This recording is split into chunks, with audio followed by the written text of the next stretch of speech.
I'm Chelsea and I'm going to show you how to install a photo shelf.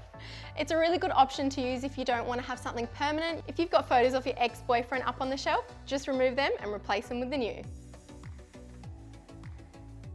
You will need a drill, a level, a stud finder, a pencil.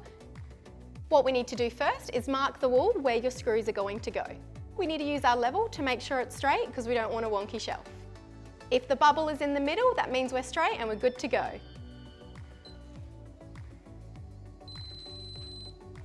If you find studs in the wall, drill straight into that. If not, use a WALLMATE. So we need to drill the WALLMATE in flush to the wall. These screws will act as your hook, so have them hanging out just a little bit. Final step is to attach your shelf.